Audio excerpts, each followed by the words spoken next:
The San Antonio Spurs were once a beacon of basketball excellence, the model franchise in the NBA. How did they go from consistently at the very top for over 20 years towards, at best, at the top of the bottom of the barrel? Well, it's actually quite simple. The man who helped build the Spurs empire ended up being the one to tear it down with his own hubris.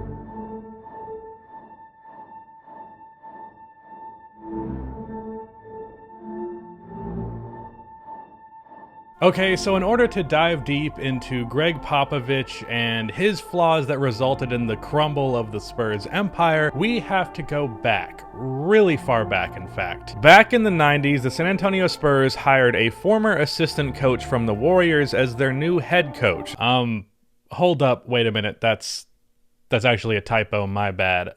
We have to go back to the 90s where Spurs executive Gregg Popovich fired the head coach of the team and then hired himself. It was very clear that this team had a cap on it, and with their core going into their 30s, there was very much a need for a spark. That spark would come in the form of the #1 pick in the 1997 draft, where the Spurs would select one of the greatest players in the history of the game.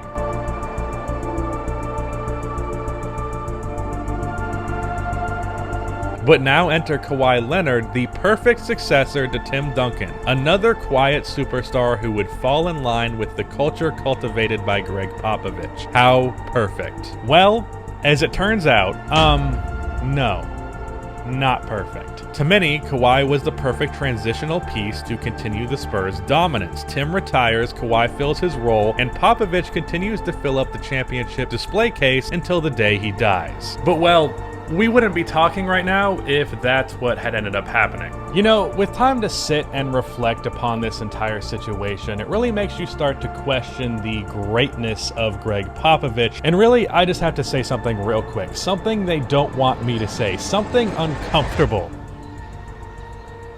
Wait a minute. Where the fuck am I?